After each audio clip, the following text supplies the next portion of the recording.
कोई मैन है, ठीक है ना, वो ये ग्राउंड है, ग्राउंड से क्या है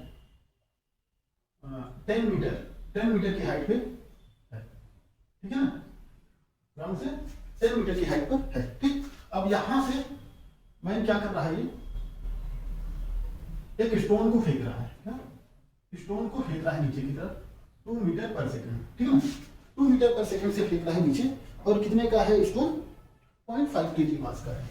इसका मास कितना है 0.5 kg, ठीक है ना, और मैन का मास कितना है 50 kg, ठीक है। जब ये नीचे फेंका और ये स्पेस क्या है, ग्रेविटी फ्री स्पेस, ठीक है ना, ग्रेविटी फ्री स्पेस है तो कोई एक्सेलरेशन डाउनवर्ड लगेगा नहीं, है ना। अच्छा, अब जब ये यहाँ से फेंका इसको, तो इसको भी कुछ झटका मिला होगा, एक्शन रिएक्शन, है ना।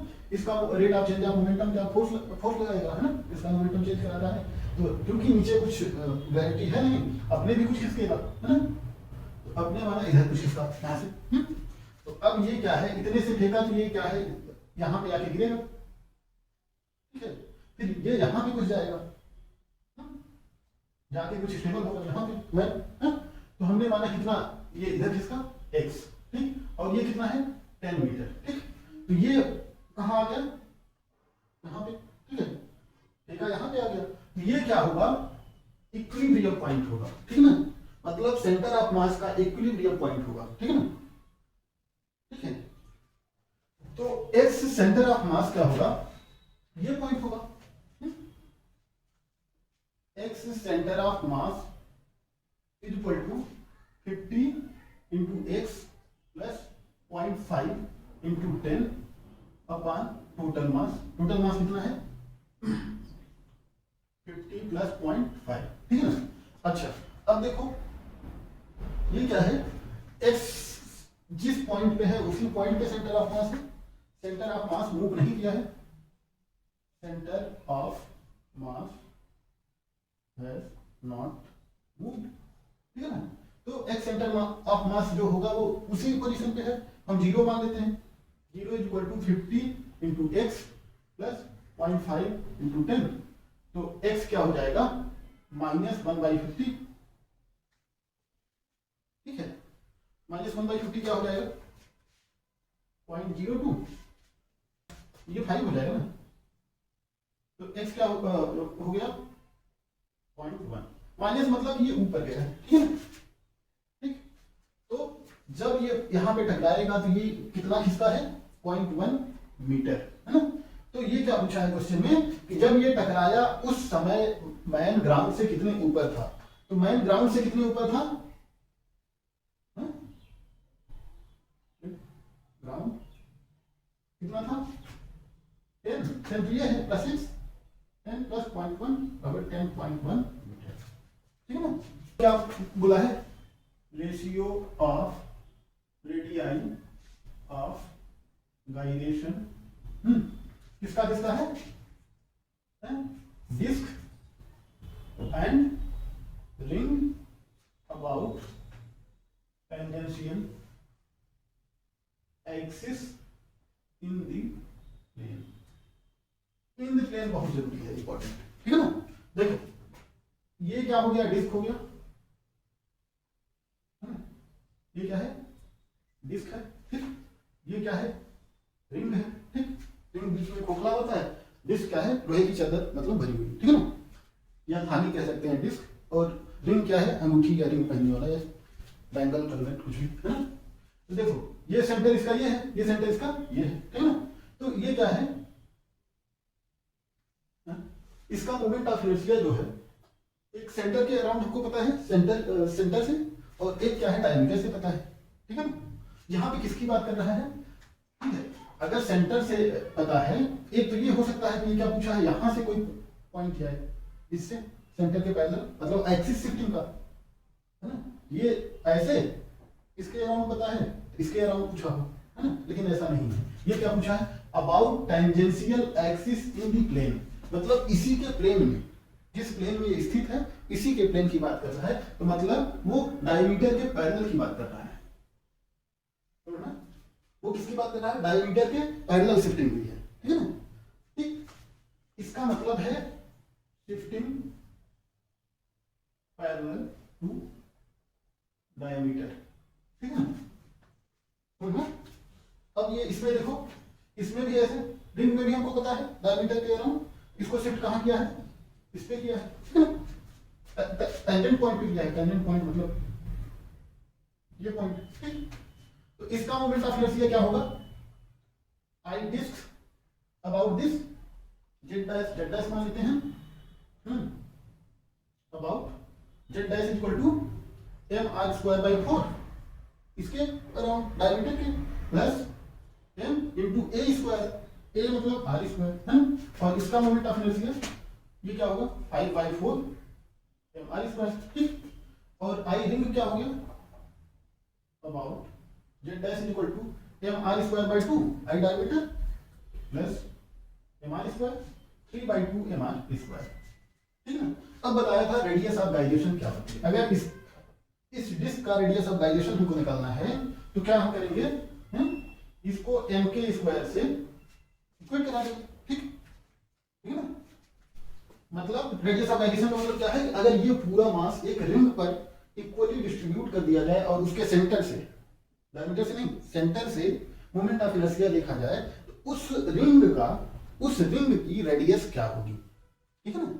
तो देखो इसको 5/4 m are square equal to m k square, k one, तो केवन क्या हो गया, एम से एम कैंसिल, √5/4 आर, फिर यहां पे क्या किया हमने 3/2 m are square equal to m k 2 square, ठीक है ना। तो K2 क्या हो गया √3/2 आर, ठीक। तो ratio of radii of gyration K1/K2 equal to √5/4 R into √3/2 R से आर कैंसिल, √5/4 इंटू 2/3 मतलब √5/6, 2010 का क्वेश्चन, ठीक है। ये क्या बोल रहा है, 9m मास का एक डिस्क है, ठीक है ना। डिस्क कितने की है, 9, एक्स एक्सिस मान लिया, ये वाई एक्सिस, ठीक। यहां से जो है, ठीक, एक r/3 रेडियस, कितने की, r/3, ठीक है। इसको काट के निकाल दिया गया, ठीक है। इस इतने को क्या किया गया, काट के निकाल दिया गया, ठीक है। तो ये r/3 रेडियस हो गया, r - r/3, यहां से यहां तक कितना हो गया 2r/3, तो ये क्या कह रहा है कि इतना काट के निकालने के बाद जो रिमेनिंग पार्ट बचा, इसका मोमेंट ऑफ इनर्शिया क्या होगा, है ना। तो आई टोटल इक्वल टू ये रिमेनिंग वाला आई रिमेनिंग प्लस आई जो कटा है, ठीक है, स्मॉल वन, ठीक। आई रिमेनिंग ऐसे निकल जाएगा, I remaining is equal to I total minus I small one. अब इसका मास टोटल कितना है, टोटल का मास कितना है 9m, ठीक।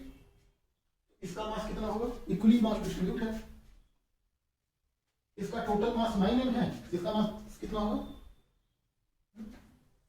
डिस्क है ना, कैसे होगा,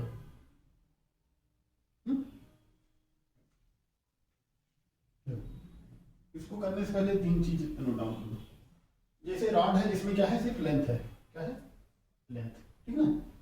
इसमें m मास इक्वली डिस्ट्रीब्यूट है, ठीक। तो m मास है, तो lambda line mass density lambda equal to capital M by total है, मतलब यूनिट लेंथ पे कितना मास होगा, है? अगर हम dm का निकालना चाहे, dx डिस्टेंस पे मास निकालना चाहें तो कितना होगा, dm mass equal to m by l into dx, है ना। ये छोटा सा मास कितना होगा, छोटी सी डिस्टेंस के लिए, इस छोटी सी डिस्टेंस मास कितना होगा, dm होगा, है ना। ऐसे निकालते हैं, ठीक है ना। मतलब वैसे भी अगर इसको ऐसे मानते हैं 10 मीटर का मास 50 kg है, ठीक है। 1 मीटर का कितना होगा 50/10 इंटू 1, ठीक है ना। ऐसे तो करते हैं, सेम वही क्या है, लाइन मास डेंसिटी, ठीक है, कोई दिक्कत? अच्छा, अब जैसे डिस्क हो गया,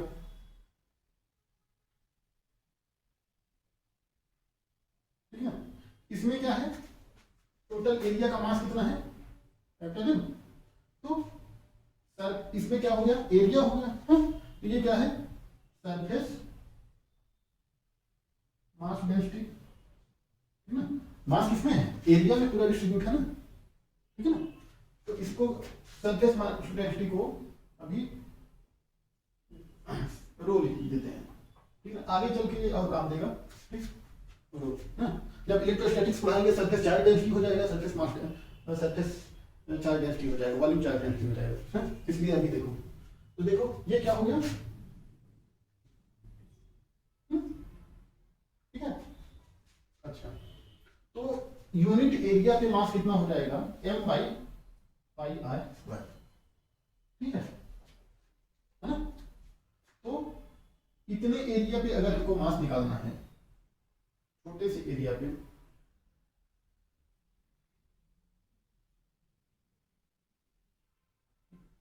ये एरिया, ये कितना है, dx है, ठीक, इसमें dm है, तो dm इक्वल टू dm क्या हो जाएगा, पाई आर स्क्वायर, ठीक है। ये अभी हम मान रहे हैं कि यहाँ पे छोटी एरिया फिर ऐसे बढ़ रही है, ठीक, तो ये x डिस्टेंस पे dx है, ठीक। तो ये क्या हो जाएगा, 2 pi R into 2 pi X into D x,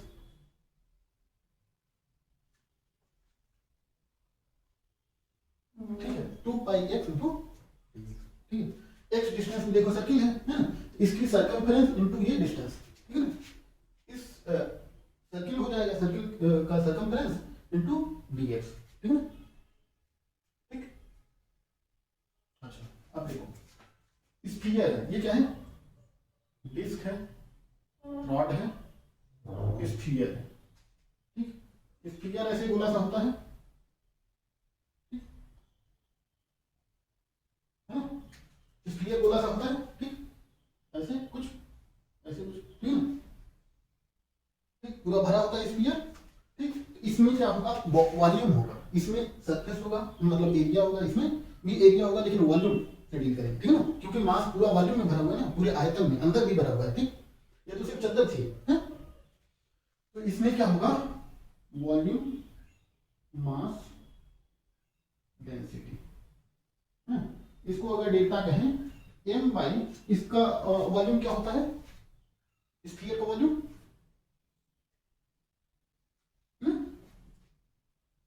sphere का वॉल्यूम क्या होता है, 4/3 पाई आर क्यूब, ठीक। अगर यहाँ पे dv, ठीक है, अगर वॉल्यूम भर में अगर मास काटा जाए तो उसका भी निकाल सकते हैं, ठीक। अच्छा, स्फीयर का एरिया क्या होता है, 4 पाई आर स्क्वायर, है ना।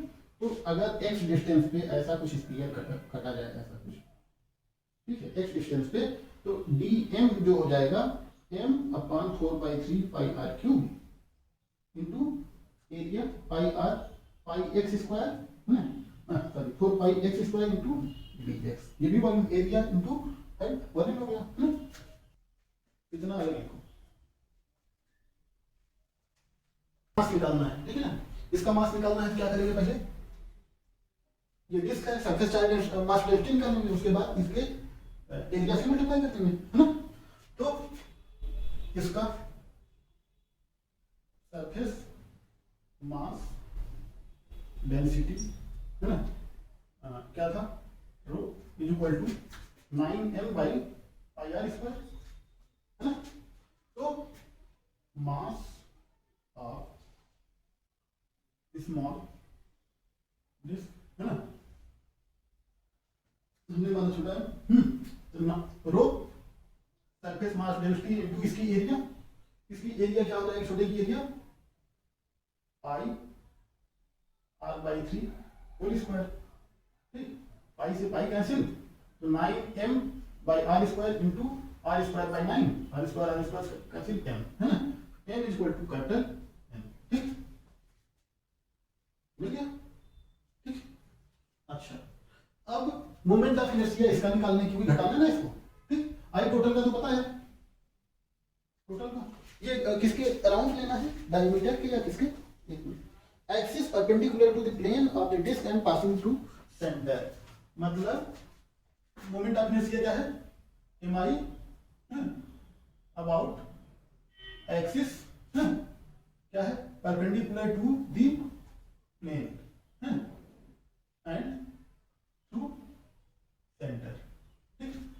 परपेंडिकुलर टू द प्लेन दिया है, इसके प्लेन के परपेंडिकुलर, डायमीटर क्या होता है, प्लेन में होता है, सेंटर से इसका मतलब ऐसे, ठीक है। परपेंडिकुलर टू द प्लेन क्या होता है, डिस्क का मोमेंट ऑफ इनर्शिया,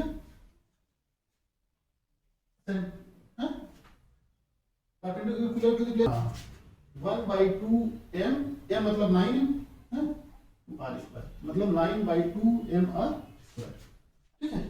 अब इसको देखो, इसका मोमेंट ऑफ इनर्शिया मतलब ये देखो, इसका मोमेंट ऑफ इनर्शिया निकालने के लिए हम क्या करेंगे, इसको मान लेते हैं यहाँ पे, ठीक। तो यहाँ पे इसका मोमेंट ऑफ इनर्शिया क्या होगा, फिर इसको शिफ्ट किया गया है, ठीक है ना, इसको शिफ्ट किया गया है, कितना इसका सेंटर शिफ्ट किया गया है, 2r/3, ठीक है ना, ठीक है ना। अच्छा, आई अब small disc is equal to क्या होगा, यहाँ पे क्या होगा इसका moment of inertia, m r square by 2, लेकिन r इसका क्या है, r/3 है ना, तो r की जगह पे r/3, और m क्या है, m ही है ना, प्लस कितना शिफ्टिंग किया गया है, प्लस m a स्क्वायर, है ना, a क्या है, शिफ्टिंग कितनी है, shifting a equal to 2r/3, तो ये देखो 1/2 m r square 9 plus m into 2r/3 whole square, ये कितना हो गया, m r square by 18 plus 4 m r square by 9, ठीक है ना। तो ये 2 से अगर मल्टीप्लाई कर दें, है ना, 18 9 m r स्क्वायर बाई 18 मतलब m r स्क्वायर बाई 2, ठीक है, 2r/3 इतने शिफ्टिंग किया गया ना, तो 2r/3 4r स्क्वायर बाई 9, ठीक है। अब आई रिमेनिंग क्या हो गया, रिमेनिंग पोर्शन का,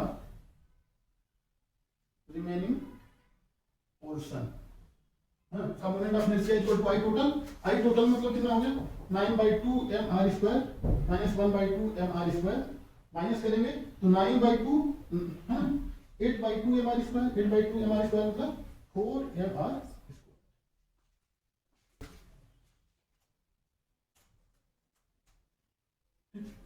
मोमेंट ऑफ इनर्शिया क्या है, axis perpendicular to the plane, ठीक है, axis perpendicular to the plane मतलब ऐसे, डायमीटर की नहीं, है ना, ऐसे, ठीक है, ठीक, ये देखो, ठीक, ये इसका सेंटर है, ठीक, तो पॉइंट क्या है, ठीक, ऐसे बी है, ए है, बी है, ए पॉइंट यहाँ पर है, यहाँ पे है, बी पॉइंट यहाँ पे, डी यहाँ पे है, ठीक है ना, सी पॉइंट यहाँ कहीं पे है, सी, ठीक है ना। तो बोल रहा है मोमेंट ऑफ इनर्शिया किसके अराउंड, है ना, यहाँ से ऐसे निकालें तब ज्यादा होगा, यहाँ से निकालें तब ज्यादा होगा, किसमें, एम आई किस पे डिपेंड करता है, moment of inertia equal to M R square, है ना, ये किस पे डिपेंड कर रहा है, डिस्टेंस पे, मास के डिस्टेंस पे डिपेंड कर रहा है, ठीक है ना। अगर देखो, अगर यहाँ के लिए सारे आर रेडियस पे हैं सेंटर के लिए, है ना, लेकिन यहाँ के लिए क्या है, इधर के मास 2r रेडियस पे हो गए, 2r रेडियस जब उसका स्क्वायर होगा तो और ज्यादा हो जाएगा, है ना, तो इस मास के लिए ज्यादा होगा, यहाँ इस पॉइंट के लिए, है ना, इधर के पॉइंट के लिए कम होगा, इसके लिए उससे ज्यादा होगा, है ना। तो M I around B is greater than M I around C, greater than, अब इनमें से जो पास हो उतना इस फिगर में दिख नहीं रहा है, ठीक है ना, तो एम आई अराउंड बी सबसे ज्यादा होगा। अच्छा, अब अगला क्वेश्चन देखो, अगला क्वेश्चन है 2015 का, नीट 2015 का क्वेश्चन है। स्फेरिकल सेल्स हैं, क्या है?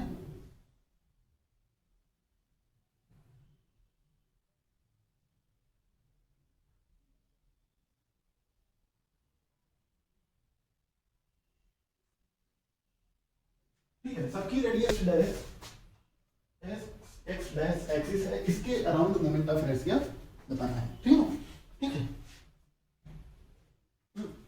Find M I about X X dash. ठीक है ना, ये क्या है? स्फेरिकल सेल है, shell of mass m and radius.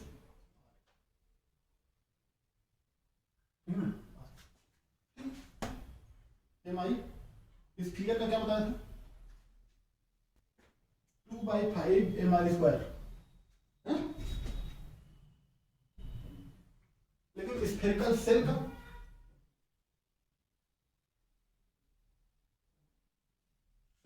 Spherical shell मतलब जैसे स्टम्पर बॉल होती है ना, बीच में थोड़ा खोखला होता है। ठीक है, बीच में खोखला होता है, उसका होता है 2/3 mr²। ये क्या है? स्फेरिकल सेल, जो इसका सेंटर यहां पे है, ठीक है ना। इसके अराउंड मोमेंट ऑफ इनर्शिया क्या है? मतलब इसका सेंटर यहां पे है, इसके अराउंड मोमेंट ऑफ इनर्शिया कहां कितना होगा? 2/3 पाई आर स्क्वायर, है ना, पाई आर क्यूब, सॉरी वहां स्क्वायर लिखा था, क्यूब। देखो ये कितना शिफ्ट किया जाएगा इसके लाने के लिए? देखो इसका मोमेंट ऑफ इनर्शिया यहां पे है, ठीक है। इसको शिफ्टिंग कितना दी जाएगी? आर से। फिर इसको शिफ्टिंग कितना दी जाएगी? आर से, है ना। इसको खिसका के इस पे लाना है, इसको खिसका के इस पे लाना है ना, तब जोड़ना है। ठीक, तो पहले इसी का ले लेते हैं, ए बी सी, है ना। आई सी स्फेरिकल सेल का क्या होगा? 2/3 mr²। आई ए का क्या होगा? आई ए अबाउट सेंटर, ठीक है। इसके सेंटर कितना होगा? 2/3 mr²। ठीक, आई ए अबाउट एक्स एक्स डैश, मतलब कितना शिफ्ट किया गया? अब शिफ्टिंग हो रही है, 2/3 mr² प्लस mr², मतलब 5/3 mr²। ठीक है, इसी तरीके से बराबर आई सी, है ना। टोटल क्या हो जाएगा? I total equal to I A plus I B plus I C, है ना। 5/3 mr² plus 5/3 mr² plus 2/3 mr², है ना। तो 5 5 10 प्लस 12 mr², मतलब 4 mr²।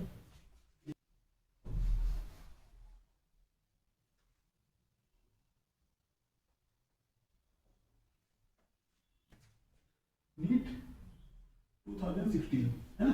क्या क्वेश्चन कह रहा है कि दो मास हैं जो किसी रॉड के एंड पे रखे गए, ठीक है। ये मास क्या है? m1, ये क्या है? m2, इसकी लेंथ क्या है? l, ठीक है। इसकी लेंथ, इसका सेंटर ऑफ मास कहां पे है? हमने माना सेंटर ऑफ मास बीच में है, सेंटर मास को भी ऑफ मास भी निकालना होगा ना, ठीक है। इस सेंटर ऑफ मास के around moment of inertia of the system निकालना है, ठीक है। तो सेंटर ऑफ मास हमने माना यहां से x डिस्टेंस पे है, ये डिस्टेंस क्या हो जाएगी? l माइनस एक्स, ठीक है। x centre of mass equal to m1x plus m2 l minus x upon क्या हो जाएगा? m1 प्लस क्या हो गया? सेंटर ऑफ मास,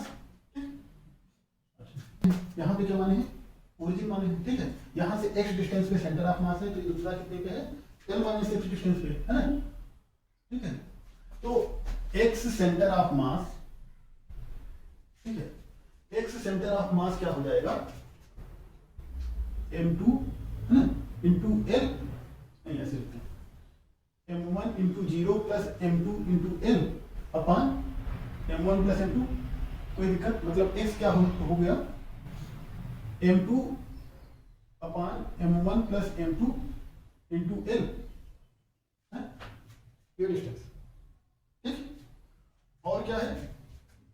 इसी तरीके से ये डिस्टेंस क्या हो जाएगी l माइनस एक्स, है ना, या इसको x1 बोल देते हैं, ठीक, इसको x2 बोल देते हैं, ठीक है। तो x1 क्या है, ये x2 क्या हो जाएगी l माइनस x1, या ऐसे कर सकते हैं x1 plus x2 equal to l, x2 equal to l minus x1। अगर इसको करेंगे तो ये m1 ऐसा एक्सप्रेशन है m1,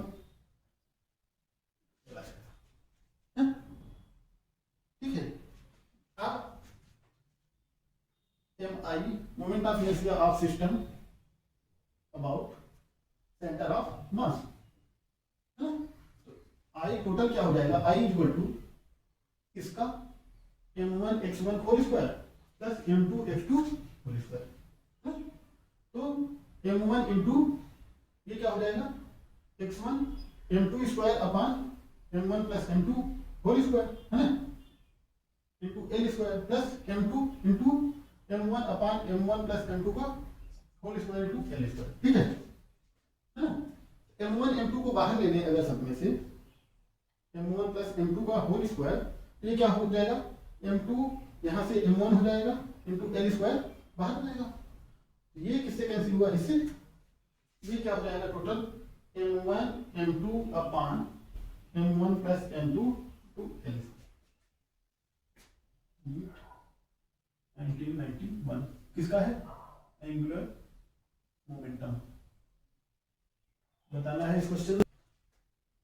ये क्या है x y ओरिजिन ये है, ठीक है ना, और ये किस लाइन के अलोंग चल रहा है पार्टिकल,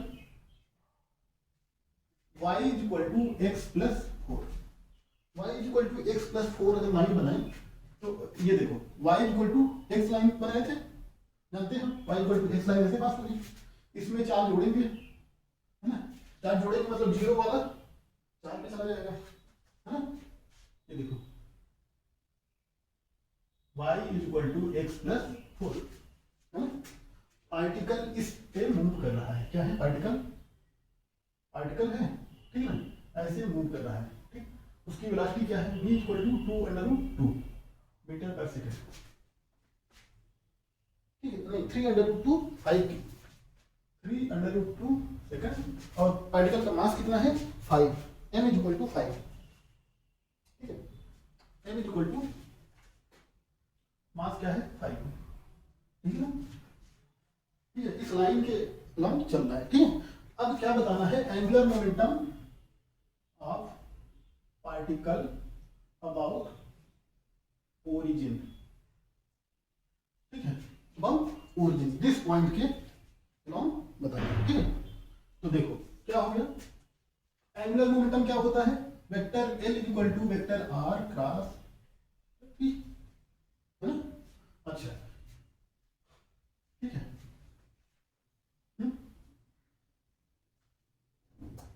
कोई दिक्कत, मतलब ये देखो L mod of L equal to mod of R into mod of P into sine theta, ठीक है ना, R और P वेक्टर का साइन थीटा, P वेक्टर ये P equal to m v vector, है ना, इस डायरेक्शन में जा रहा है, ठीक है ना, R क्या है ओरिजिन से ये डिस्टेंस, ठीक है ना, यही तो है R वेक्टर ना, ओरिजिन के अबाउट कुछ है ना, ओरिजिन से इस तक डिस्टेंस, ठीक है ना, तो देखो यहाँ पे जब होगा तो थीटा कुछ और होगा, लेकिन जब यहाँ पे होगा तो मैं थीटा 90 डिग्री होगा, है ना, वैसे भी हमको मैग्नीट्यूड निकालना है, थीटा से कोई मतलब है नहीं, ठीक है ना, मैग्नीट्यूड निकालना है, थीटा से कोई मतलब नहीं है, ठीक है।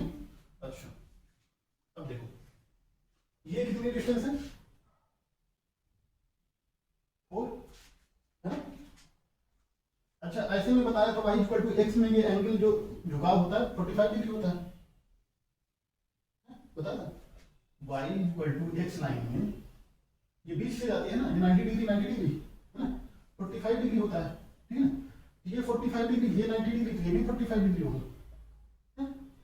अच्छा ये देखो इस ट्रायंगल में देखो ये 90 डिग्री है, तो ये इसका क्या हो जाएगा, कट हो जाएगा, हाइपोटेन्यूज, है ना, ये एंगल के सामने वाला मतलब वेक्टर r क्या हो जाएगा, मतलब मॉड ऑफ r क्या हो जाएगा 4 sin 45 डिग्री, है ना, हो जाएगा हाइपोटेन्यूज इनटू sin क्योंकि सामने वाला है उससे लगा हुआ नहीं, लगा हुआ क्या हो जाएगा 4 cos 45 ना, 4/4 मतलब 2 अंडर रूट।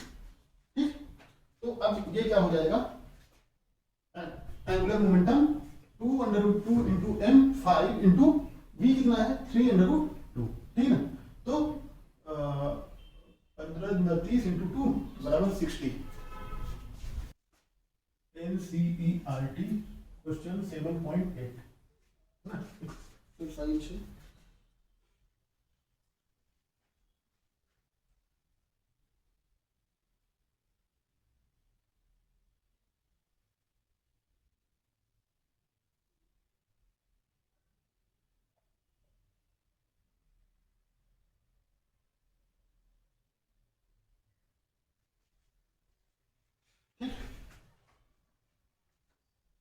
ये क्या है 53 डिग्री है और ये 57 डिग्री।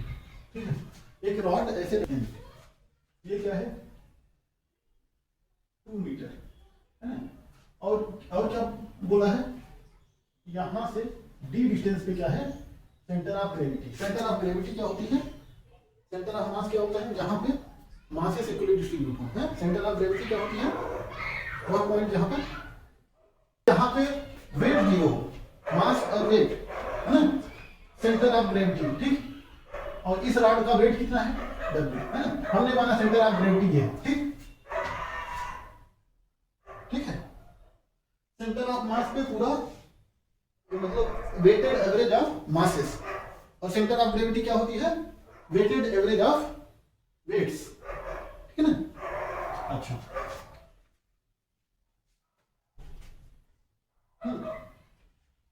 अब क्या पूछा है फाइंड डी है ना, ठीक है, from 1 and to centre of gravity. ठीक है ना, अब इधर देखो ये ऐसे लटका है मास इधर, इसमें टेंशन आएगा T1, इसमें टेंशन क्या आएगा T2 है ना। तो ये क्या है सेंटर ऑफ ग्रेविटी की बात कर दिया है, मतलब रेस्ट में है अपने सेंटर ऑफ ग्रेविटी के अराउंड। ठीक है ना, तो मतलब ये ऐसे ऐसे घूम भी नहीं रहा है, तो इसमें क्या होगा दो इक्विलिब्रियम है, एक ट्रांसलेशनल इक्विलिब्रियम और एक रोटेशनल इक्विलिब्रियम। ठीक है ना, तो देखो ये 53 है, 57 है, ये 37 है, ये 53 डिग्री है, ये 37 डिग्री। ठीक, ये 37 है तो ये कितना होगा 57 हो जाएगा है ना। तो इधर वाला कंपोनेंट इसका क्या आ जाएगा टेंशन का T1 साइन है ना, ये वेक्टर इधर शिफ्ट किया जाएगा ना, तो T1 साइन 57 डिग्री। ठीक है ना, फिर इधर वाला कंपोनेंट हॉरिजॉन्टल कंपोनेंट क्या हो जाएगा T1 cos 57 डिग्री। ठीक, फिर ये वर्टिकल कंपोनेंट ऐसे इसमें क्या हो जाएगा, ये एंगल क्या हो जाएगा 37 डिग्री है ना, तो T2 sin 37 डिग्री और ये कंपोनेंट T2 cos 37 डिग्री। ठीक, कोई दिक्कत। अब पहला क्या करते हैं हम फोर्स बैलेंस कराते हैं ना, पहला ट्रांसलेशनल इक्विलिब्रियम की बात करते हैं। ठीक है ना, ट्रांसलेशनल इक्विलिब्रियम में क्या होगा T1 sin 57 plus T2 sin 37 is equal to W weight है। तो देखो T1 sin 57 क्या होगा 4/5 4/5 plus T2 sin 37 3/5 is equal to W 4T1 plus 3T2 is equal to 5 W equation first है ना। अच्छा, अब इसका क्या है वर्टिकल कंपोनेंट था, अब हॉरिजॉन्टल कंपोनेंट, ये क्या था वर्टिकल कंपोनेंट, अब हॉरिजॉन्टल कंपोनेंट बैलेंस करें T1 cos 57 degree is equal to T2 cos 37 degree. T1 cos 57 कितना हो जाएगा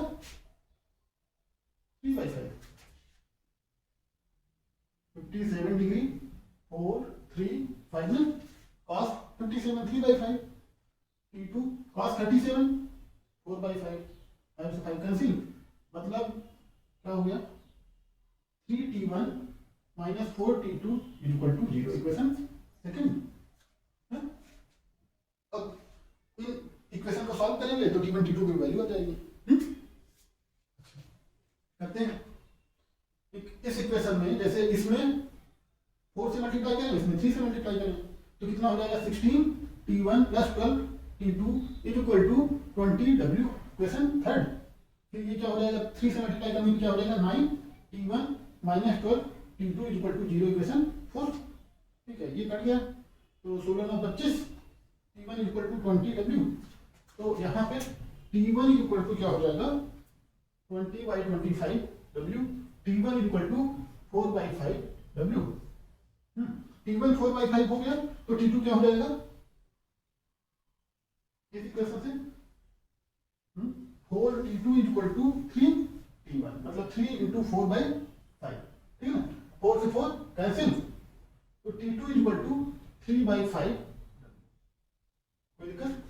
रोटेशनल इक्विलिब्रियम है ना, ये तो ट्रांसलेशनल इक्विलिब्रियम था। रोटेशनल ट्रांसलेशनल इक्विलिब्रियम में summation of torque force equal to 0, rotational में समेशन ऑफ फोर्स का एनालॉगस क्या होता है रोटेशन में टॉर्क। तो summation of torque equal to 0। तो इस रोटेशनल इक्विलिब्रियम में टॉर्क सेंटर ऑफ ग्रेविटी है ना, सेंटर ऑफ ग्रेविटी इज 0। ठीक ना, सेंटर ऑफ ग्रेविटी के अराउंड टॉर्क निकाल लेते हैं। ये क्या हो जाएगा 2 माइनस टी। तो 2 माइनस टी तो टॉर्क इस फोर्स की वजह से टॉर्क इस फोर्स इसके अराउंड देखेंगे सेंटर ऑफ ग्रेविटी है, तो सेंटर ऑफ ग्रेविटी के अराउंड देखेंगे तो ये 0 हो जाएगा। देखते हैं t1 sin 57 degree into b है ना, ये क्या है इधर है clockwise, plus t2 sin 37 degree into 2 minus b, ये क्या है एंटी क्लॉकवाइज, प्लस अब ये क्या है w इंटू 0, इसके अराउंड तो निकाले हैं is equal to 0। Summation of torque is equal to 0 है ना, ये क्या है सम ऑफ टॉर्क इज 0। तो t1 इंटू साइन 57 कितना होता है साइन 57 4/5 इंटू b है ना, अगर क्लॉकवाइज को माइनस में ले हैं ठीक, plus t2 into sine 37 3/5 into 2 minus b, ये क्या है प्लस में ले लीजिए इक्वल टू 0।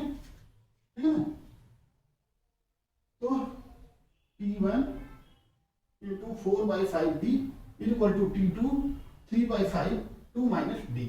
ठीक है, 5 से 5 कैंसिल है ना, t1 t2 की वैल्यू यहाँ पे रखते हैं। t1 t2 की वैल्यू क्या है t1 equal to 4/5 into 4d है ना equal to 3/5 w into 3 2 minus d।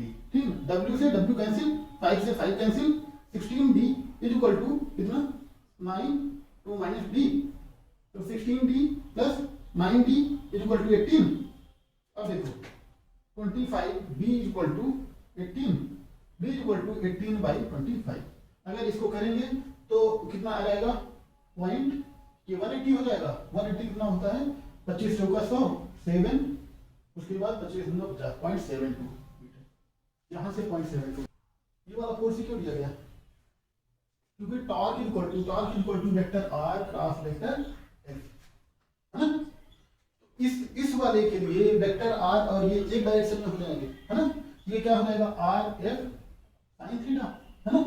तो t1 cos 57 डिग्री के लिए क्या हो जाएगा टॉर्क 0 हो जाएगा क्योंकि vector r and vector f are आगे। ठीक है ना, ठीक। फिर इसके लिए t1 sin 57 डिग्री के लिए क्या हो जाएगा टॉर्क इक्वल टू क्या हो जाएगा r into F into sine 90 degree है ना, vector r cross f, vector r and f are perpendicular. ठीक, इसलिए सिर्फ यही लिया गया है, इसके अराउंड नहीं आएगा। ठीक, समझना MCERT का 7.9 है 9 है ना।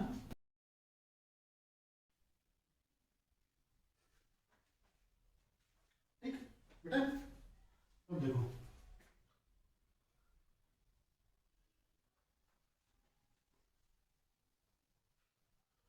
अब हम रोटेशनल इक्विलिब्रियम देखते हैं। क्या देखते हैं? रोटेशनल इक्विलिब्रियम, है ना? ये तो ट्रांसलेशनल इक्विलिब्रियम था। रोटेशनल, ट्रांसलेशनल इक्विलिब्रियम में summation of torque force equal to 0, rotational में समेशन ऑफ फोर्स टाइम लॉगस क्या होता है रोटेशन में? टॉर्क। तो summation of torque equal to 0। तो इस रोटेशनल इक्विलिब्रियम में टॉर्क सेंटर ऑफ ग्रेविटी, है ना, सेंटर ऑफ ग्रेविटी इज 0, ठीक ना? सेंटर ऑफ ग्रेविटी के अराउंड टॉर्क निकाल लेते हैं। ये क्या हो जाएगा? 2 माइनस टी। ये तो बन रही है कुछ हावत ना, एक अक्षर मारो चप्पलवा निकाल, 2 चप्पल पढ़ते रहिए।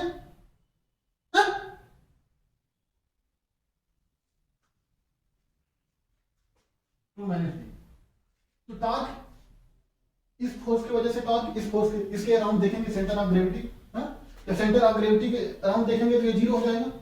देखते हैं, T1 sign 57 degree into D, है ना, ये क्या है? इधर है clockwise, plus T2 sine 37 degree into 2 minus D, ये क्या है?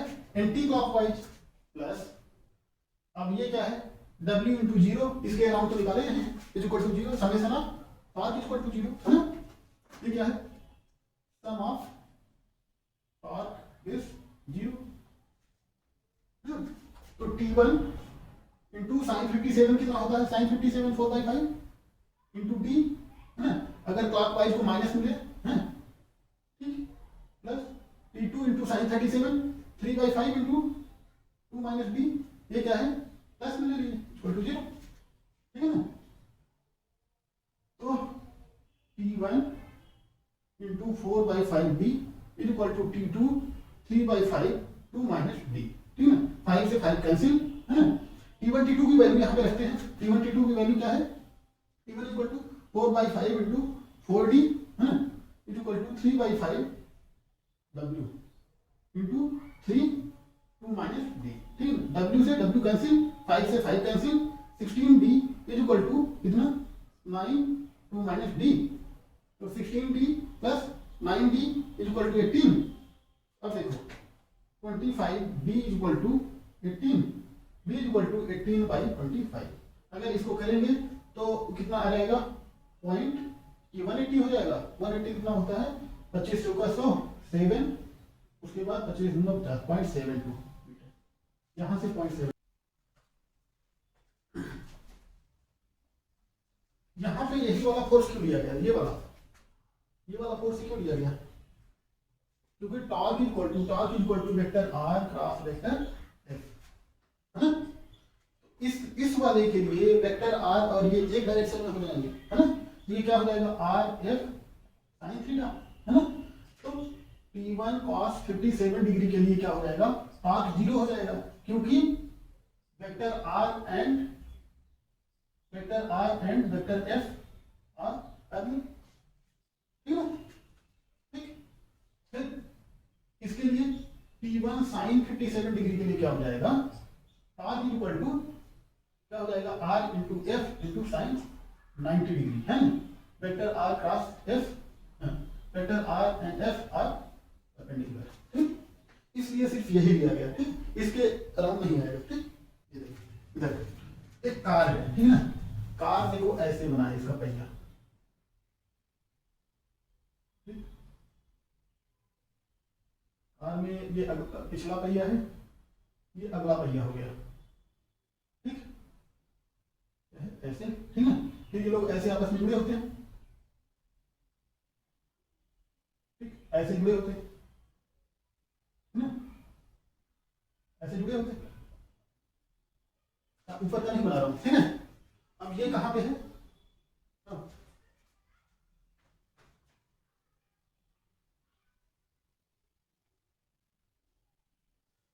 ठीक, अब ये कहां पे जुड़े होते हैं? देखो ये ऐसे ग्राउंड पे है ना?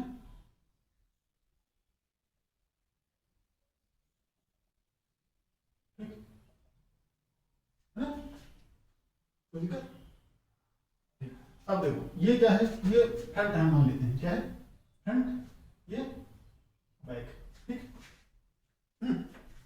अच्छा, अब ये क्या कह रहा है कि कार का वेट कितना है, weight of car is 1800 kg, ठीक है।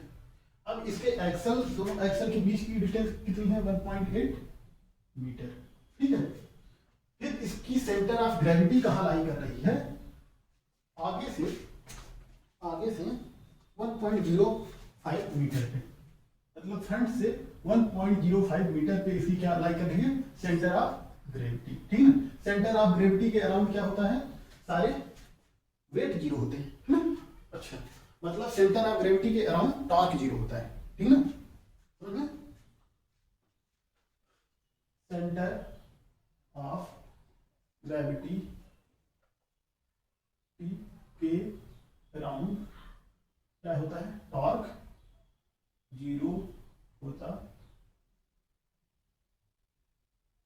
ठीक है ना। ठीक, ये देखो। अच्छा, अब देखो ये क्या बोल रहा है, अच्छा आगे से ये 1.05 डिस्टेंस पे है, तो इधर से कितना हो जाएगा, 1.75 ना। अच्छा, अब ये क्या कह रहा है, ठीक, ये बीच में नहीं है ना, बीच में नहीं है, सेंटर ऑफ ग्रेविटी बीच में नहीं है, मतलब आगे कम वेट है, पीछे ज्यादा वेट है, इसलिए थोड़ा ज्यादा पीछे है, ठीक है। इन दोनों चक्कों का वेट एक तरीके से हम, जो वेट होगा दोनों के बराबर पड़ेगा, जैसे पीछे 1800 में से 1000 पड़ा, 500 इसमें पड़ेगा, 500 इसमें, है ना। फिर 800 बचा, 400 इस पे, 400 इस पे पड़ेगा, ठीक है ना। तो यहाँ पे क्या लगेगा, वेट लगेगा, वेट नीचे, W बैकवर्ड लिख देते हैं, फिर यहाँ पे W फॉरवर्ड लिख देते हैं, यहाँ पर भी ऐसे वेट लगेगा, ठीक है ना, W बैकवर्ड, ठीक। फिर यहाँ पे क्या लगेगा, नॉर्मल रिएक्शन बैकवर्ड, यहाँ पे नॉर्मल रिएक्शन बैकवर्ड, यहाँ पे क्या लगेगा, नॉर्मल रिएक्शन बैकवर्ड फॉरवर्ड, यहाँ पर नॉर्मल रिएक्शन फॉरवर्ड, ठीक है। पीछे वाले चक्कों पे क्या है, वेट बराबर होगा, पीछे के पीस तथा आगे के पीस पर वेट बराबर होगा, क्योंकि वे सेंटर ऑफ ग्रेविटी से क्या है, इक्वल डिस्टेंस पर है, ठीक है ना। देखो जितना सेंटर ऑफ ग्रेविटी से ये डिस्टेंस होगी, उतना ही सेंटर ऑफ ग्रेविटी से ये डिस्टेंस होगी, है ना, ठीक है। ये दोनों बराबर होगी, जितना सेंटर ऑफ ग्रेविटी से ये डिस्टेंस होगी, उतने सेंटर ऑफ ग्रेविटी से ये डिस्टेंस होगी, है ना। सेंटर ऑफ ग्रेविटी क्या होगा, centre of gravity equal to WB into, ये हम मान ले रहे हैं अभी R1, अगर मान लें R2 मान लें, तो ये क्या होगा, R1 plus WB into R1, ये ऐसे plus WF into I2 plus WF into I2 upon total weight 2 times of WB plus 2 times of WF, ठीक है ना। वेटेड एवरेज, जैसे सेंटर ऑफ मास निकालते थे वैसे सेंटर ऑफ ग्रेविटी निकालेंगे, ठीक है। वेटेड एवरेज ऑफ वेट, ठीक। लेकिन चारों चक्कों पे इक्वल नहीं होगा, क्योंकि सेंटर ऑफ ग्रेविटी देखो बीच में ना होके पीछे है ना, पीछे है, इसका मतलब सेंटर ऑफ मास मतलब पीछे का मास ज्यादा है, ठीक। अच्छा, अब पहला कंडीशन हम क्या लगाएंगे, ट्रांसलेशनल इक्विलिब्रियम,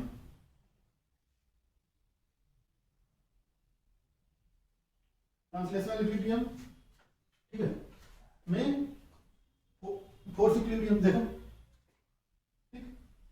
या तो इसको जब दोनों बराबर है तो इसको, इसका रिजल्टेंट यहाँ पे मान लो, यहाँ पे जो होगा 2WB होगा, यहाँ पे 2NA होगा कि नहीं, 2NB होगा, ये दोनों जुड़ जाएंगे, ठीक है। इनका सेंटर ऑफ मास यहाँ लाई करेगा, इनका सेंटर ऑफ मास यहाँ लाई करेगा, करेगा नहीं करेगा, इसको ऐसे बना लेते हैं, दूसरा बनाते हैं,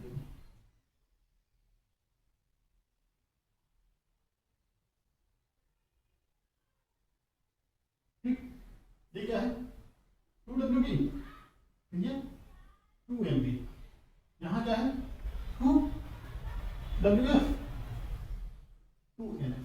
लेकिन ये NF कौन लगा रहा है, ये तो ग्राउंड लगा रहा है ना, NF क्या है नॉर्मल रिएक्शन, नॉर्मल रिएक्शन तो ग्राउंड लगाएगा है ना, इसके फोर्स में नॉर्मल रिएक्शन काउंट नहीं होगा, तो ग्राउंड का फोर्स है ना। तो देखो इक्विलिब्रियम कराते हैं, 2MB plus 2NF equal to 2WB plus 2WF है ना। अच्छा मतलब 2MB plus 2NF equal to 2WB plus 2WF equal to, ये क्या है कार का वेट है, कार का वेट क्या हो जाएगा 1800 इंटू जी है ना, ठीक होगा। तो NB plus NF equal to 900 g, ठीक है ना। ये इक्वेशन फर्स्ट मानते हैं, ठीक। कोई दिक्कत? हाँ तो 1800 kg को वेट 1800 इंटू जी किया है ना।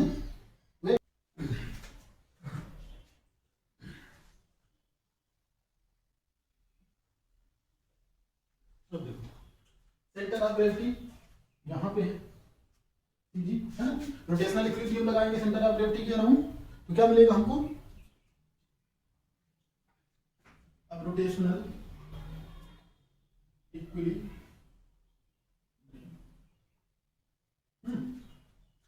अबाउट सेंटर ऑफ ग्रेविटी है ना, अबाउट सेंटर ऑफ ग्रेविटी, ठीक। सेंटर ऑफ ग्रेविटी के अराउंड रोटेशनल इक्विलिब्रियम लगाएंगे तो क्या हो जाएगा, एनबी तो दूसरे का है, उसका तो नहीं अर्थ का है ना, डब्ल्यू है ना, इसके अराउंड ये डिस्टेंस कितनी है 0.75, ये डिस्टेंस कितनी है 1.05, ठीक है। तो 2WB into 0.75 minus 2WF into 1.05 plus पूरा वेट कितना है 1800 जी इंटू 0, वेट यहाँ पे लगा है 1800, ठीक है।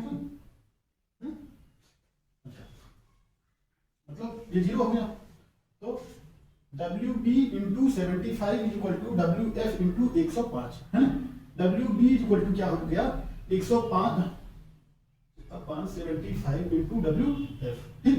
तो ये कितने से कैंसिल होगा 15 से,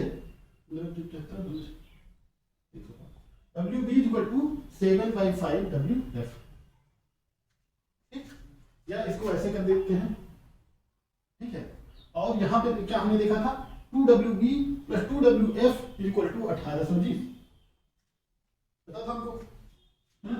तो या मतलब WB plus WF equal to 900 g, तो यहाँ पे WB वैल्यू रख दें 7/5 WF plus WF equal to 900 g, तो 12/5 WF इक्वल टू 900 जी।